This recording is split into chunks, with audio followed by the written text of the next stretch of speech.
Hello दोस्तों, मैं हूं भवर सिंह और आप सभी का मेरे सुरतरंग चैनल पर स्वागत है। दोस्तों, आज से 4 दिन पूर्व 17 अक्टूबर को सिरोही के राव सुल्तान जो बहुत ही पराक्रमी और वीर योद्धा हुए, उनकी जयंती मनाई गई है कि ऐसा राजा थे जो महाराणा प्रताप के बाद में दूसरे नंबर के मारवाड़ के राजा थे, जिन्होंने अकबर के नाक में दम कर रखा था। उन्होंने अकबर की अधीनता स्वीकार नहीं की। राजस्थान के कुल 3 ऐसे राजा हुए हैं जिन्होंने अकबर की अधीनता स्वीकार नहीं की और हर वक्त अकबर उनसे परेशान रहा, जिसके अंदर महाराणा प्रताप तो जगजाई रहे, उसके बाद में राव सुल्तान सिरोही के महारावल और उसके बाद में मारवाड़ के चंद्रसेन, इन तीनों ने मिलकर के अकबर को नाको चने चबाए। आइए, मैंने अध्ययन किया, पढ़ने के बाद में आपको इनके बारे में रोचक जानकारी उपलब्ध करवाता हूं। बहुत ही पराक्रमी सूरवीर योद्धा थे। आपको सुनकर के बड़ा गर्व महसूस होगा, तो पूरा वीडियो आप देखें।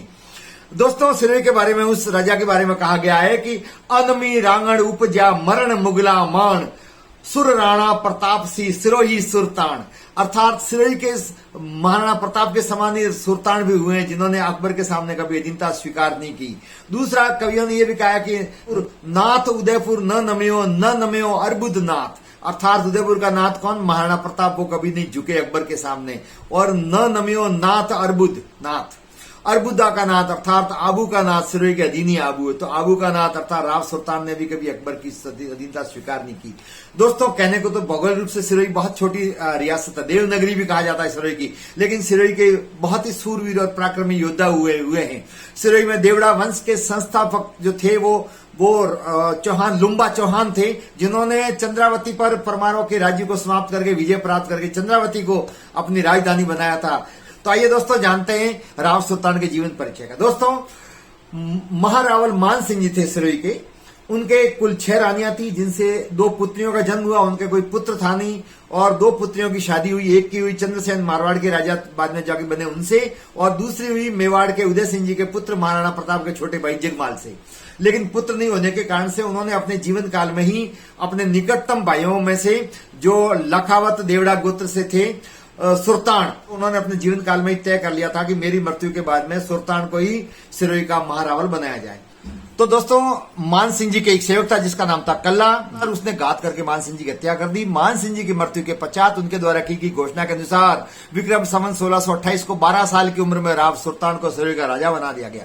राजा बनने के बाद में वो राजगद्दी पर बैठे और वहां पर जो विजय हरजोत करके था वो प्रधान बना, जो उनकी देखरेख भी करता था, लेकिन वो बहुत ही महत्वाकांक्षी था। इधर राव सुल्तान के एक चाचा थे सूजा देवड़ा, जो बहुत ही पराक्रमी वीर योद्धा थे, और बीजा को लगने लगा था कि कभी न कभी ये सूजा ही प्रधान बनेगा और मेरा जो पद है वो मुझे पदच्युत होना पड़ेगा।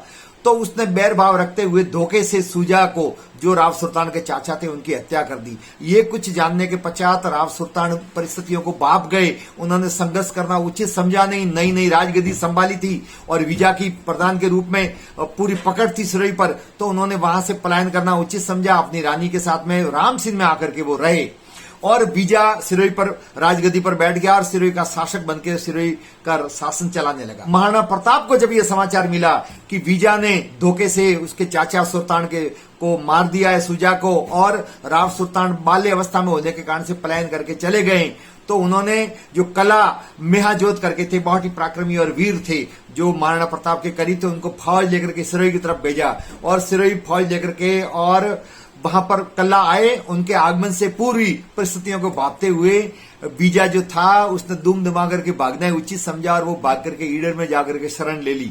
कल्ला ने सिरोही पर कब्जा कर लिया और सिरोही का शासक बनकर वहां पर रहने लगे।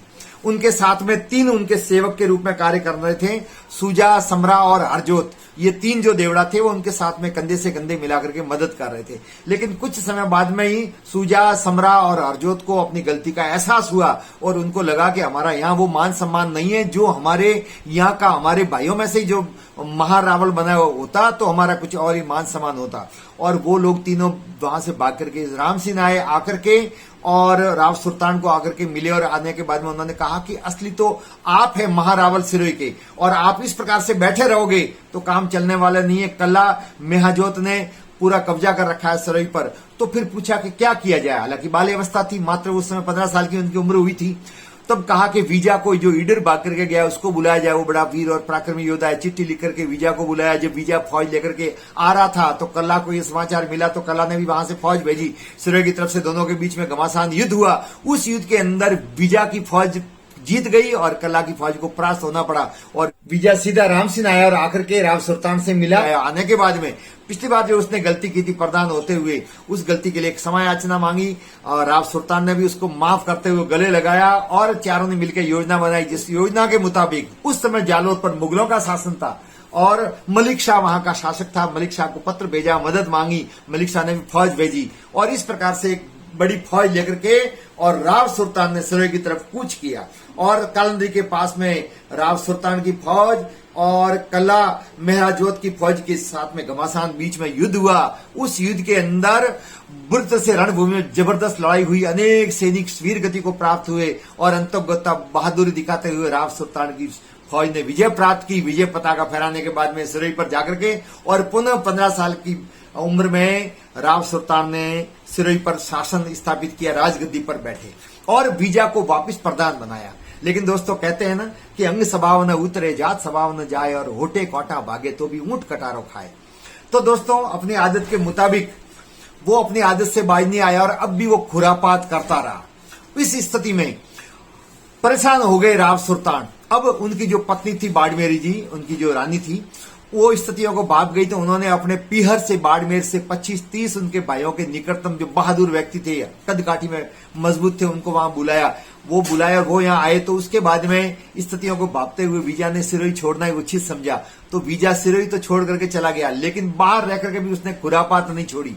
आखिरकार तंग आकर के राव सुल्तान ने बीकानेर के महाराजा राय सिंह से संपर्क किया, उनसे सलाह मांगी। तो राय सिंह ने उनको सलाह दी कि आपसे पूरी सिरोही संभाली नहीं जाती है, विजय से परेशान हो तो आप आधी सिरोही है वो अकबर को सौंप दो। तो उन्होंने उनकी सलाह के अनुसार आधी सिरोही के लगभग 500 गांव अकबर को सौंप दिए। अकबर की फौज की टुकड़ियां वहां से सैनिक के रूप में वहां पर से चौकी स्थापित कर ली गई और विजय काफी हद तक शांत रहा। इधर दोस्तों और घटनाक्रम घटता है। उदय सिंह जी उस समय मेवाड़ के महाराणा थे, उनकी मृत्यु हो जाती है। उनकी मृत्यु के बाद में जगमाल को सिंहासन पर बैठाया जाता है, लेकिन वहां के और सामंत सरदार उसके पक्ष में नहीं होने के कारण से उसको हटा दिया जाता है जगमाल को और गोगुनदाम में महाराणा प्रताप का राज तिलक किया जाता है। ये देख करके जगमाल बड़ा दुखी होता है और जाकर के अकबर से मिल लेता है। अकबर से मिलने के बाद में वो अकबर को कहता है कि मैं सिरोही का जमाई हूं, मान सिंह जी मेरे ससुर थे, मेरा कोई रियल साला नहीं था और ये जो राव सुल्तान है उन्होंने गोद लिया था, तो हिसाब से मेरा सिरोही पर हक बनता है। इस तरह सिरोही की मुझे सिंहासन करने के लिए जागीर दी जाए। वहां से फरमान जारी किया अकबर ने।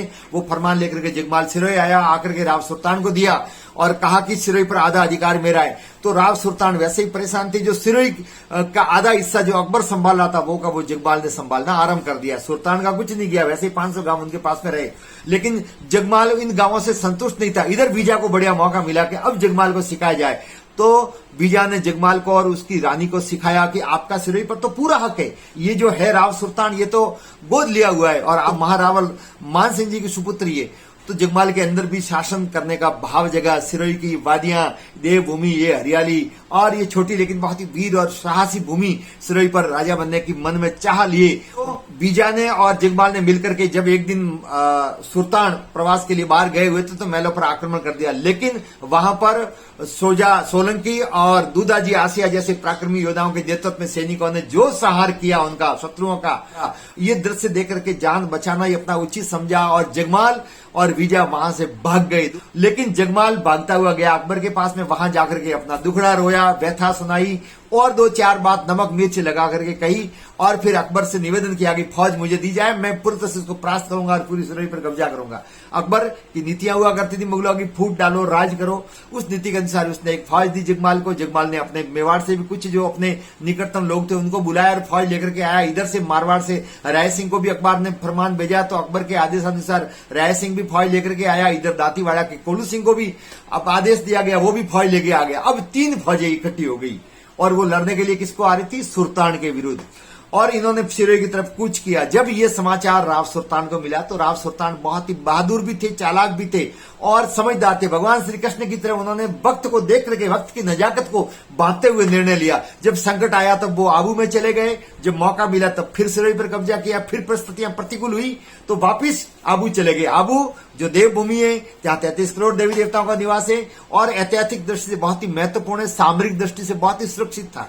तो राव सुल्तान वापिस आबू चले गए सपरिवार और वहां पहुंचे और इधर से फौज आकर के और दत्तानी के अंदर, दत्तानी दोस्तों सिरोही से लगभग 40 किलोमीटर और रेवदर से 10 किलोमीटर दूर है, जो बहुत ही वीर और पराक्रमिक भूमि है, जहां पर मैं स्वयं जाकर के आया, मैंने वहां का वीडियो बनाया। आप देखें, ये वीर भूमि है दत्तानी, जहां पर स्मारक भी बने हुए, आज भी वहां पर शिलालेख पढ़ने को आपको मिलेंगे इस युद्ध के बारे में। तो ये समाचार मिलते ही राव सुल्तान ने सम्राट देवड़ा, जो बहुत ही वीर और पराक्रमी योद्धा थे, उनको समाचार भेजा कि शत्रु दत्तानी में आ गए हैं, जगमाल, राय सिंह और कोलू सिंह वहां पर बैठे हैं, मैं भी आ रहा हूं, आप अपनी फौज तैयार करो और अब की बार बढ़िया मौका है, कभी किसी स्थिति में चूकना नहीं है। तो दोस्तों, वैसे दोहे में भी कहा गया है कि बलवट बंका देवड़ा, रण बंका राठौड़, समर बंका सिसोदिया और भाटी भड़ अनमोल, ये कहा गया है। तो देवड़ाओं की शूरवीरता के बहुत सारे किस्से हैं। अब वीरता का मौका मिला है तो किसी भी दृष्टि में पीछे नहीं हटता है। राव जो देवड़ा समर सिंह देवड़ा था, उसकी भी बाहें फड़कने लग गई, वो भी फौज लेकर के दत्तानी के मैदान में आ गए। इधर राव सुल्तान भी सेना लेकर के दत्तानी के युद्ध में आ गया। जब विक्रम संवत 1640 कार्तिक सुदी 11 के दिन दत्तानी के मैदान पर इस रणभूमि में घमासान दोनों सेनाओं के बीच में युद्ध हुआ। एक तरफ कम संख्या में राव सुल्तान की सेना, लेकिन हौसला बहुत बुलंद, 7वें आसमान पर देवड़ाओं के अंदर शत्रुओं से लोहा लेने का भरपूर मौका था और वो इस मौके को किसी हालत में गंवाना चाहते नहीं थे। अपने इष्ट देव सारणेश्वर जी को याद किया, अर्बुद मां को याद किया, चौहानों की कुलदेवी आशापुरा मां को याद किया और याद करके जो शत्रु पर टूट पड़े, तो देखते ही देखते शत्रु के पसीने छूट गए। उन्होंने कभी नहीं सोचा था कि इतनी छोटी सेना इस बहादुर से लड़ेगी और देखते ही देखते मुगलों की तीनों की संयुक्त सेना के अनेक सिपाहियों को मौत के घाट उतारा। तलवार से तलवारें बजने लग गई, हाहाकार मच गया शत्रु जन में और रक्त से धरा लाल हो गई और दोपहर होते होते आधी सेना का संहार कर दिया गया। ऐसी स्थिति में जगमाल, कोलू सिंह और राय सिंह लड़ते रहे, लेकिन अंतोगत्वा वो तीनों ही मारे गए। दोस्तों, ये अपने आप में अनोखी बात है। जगमाल भी इसी युद्ध में मारा गया, राय सिंह मारवाड़ और कोलू सिंह जो दातीवाड़ा का था राजा, वो भी यहां पर मारा गया। तीनों ही मारे गए। जैसे इनकी मृत्यु हुई, बाकी की सेना ने भागना ही उचित समझा, जान बचा करके भागे। और हमारे यहाँ जैसे परंपरा रही है, भागते हुए सैनिकों पर संहार नहीं किया जाता है, जान बचा करके भागे और तीसरे पैर होते होते दत्तानी के युद्ध में युद्ध जीत प्राप्त हुई। लेकिन दोस्तों, इस युद्ध में सम्राट देवड़ा वीर गति को प्राप्त हुए। आप देख रहे हैं, यही वो भूमि है जहां मैंने जाकर के ये पूरा वीडियो बनाया है। और ये चबूतरा है, ये वहां बना हुआ स्मारक, अभी दीप धूप भी देखो आप सामने दिख रहे हैं, करते हैं लोग। यहीं पर कहते हैं उनका शीश गिरा था और धड़ डमाणी में जाकर के गिरा, जो यहाँ से 10 किलोमीटर दूर है। ऐसे बहुत पराक्रमी योद्धा हुए जिनके शीश कटने के बाद में लड़ते रहे, वहां जाकर के उनका धड़ गिरा और फिर जाकर के वहां शरीर शांत हुआ। तो इस भूमि पर घमासान युद्ध हुआ और राव सुल्तान की विजय प्राप्त हुई। इस युद्ध में दुस्सा जी आड़ा भी लड़ने के लिए आए थे। कुछ इतिहासकार कहते हैं अकबर की तरफ से लड़ने के लिए आए थे, लेकिन कुछ इतिहासकार कहते हैं कि राव सुल्तान की तरफ से वो लड़े थे। और उसके बाद में इस युद्ध में विजय प्राप्त करने के बाद में राव सुल्तान की पराक्रमी वीर और योद्धा और साहस को देखते हुए राव सुल्तान के झूला नामक दोहे लिखे गए, जिसमें उनके वीर गाथा का वर्णन किया गया, जो आपको और कभी बताऊंगा। अभी बहुत लंबा वीडियो हो जाएगा तो मैं वो नहीं बताऊंगा आपको। तो इस प्रकार से विजय प्राप्त की। इतना पराक्रमी योद्धा जिसने अकबर की संयुक्त सेना को पराजित किया, महाराणा प्रताप भी पराजित नहीं कर सके, वो कार्य राव सुल्तान ने किया। और अकबर की सेना को, 3 संयुक्त सेना को एक सिरोही के छोटे से राज्य के राजा ने हरा दिया। लेकिन कर्नल टॉड ने भी ज्यादा वर्णन नहीं किया, परंतु हीरा शंकर ओझा ने और श्यामल दास जी ददवाडिया ने वीर विनोद में बहुत वीरतापूर्ण तरीके से इसका वर्णन किया गया इतिहास में। तो दोस्तों, ये थे राव सुल्तान। और राव सुल्तान के कुल 12 रानियां थी, उनके 2 पुत्र हुए, पुत्रियां थी नहीं। बड़े पुत्र का नाम राय सिंह, जो बाद में जाकर के उनकी मृत्यु के बाद में सिरोही के शासक बने, और दूसरे थे सूर सिंह। ये 2 पुत्र थे। और विक्रम संवत 1667 में आश्विन सुदी 9वीं के दिन राव सुल्तान देहावसान हुआ और स्वर्ग लोक में सिधारे। तो ये थे दोस्तों राव सुल्तान, जिनके बारे में जितना कुछ कहा जाए उतना कम है। आपको वीडियो कैसा लगा? वीडियो को लाइक करें, शेयर करें, कमेंट्स करें। अच्छा लगा हो तो आप चैनल को सब्सक्राइब जरूर करें, ताकि और बहुत सारे ऐतिहासिक और रुचिपूर्ण वीडियो आप तक सीधे पहुंचे। आप सबका बहुत बहुत धन्यवाद। जय हिंद।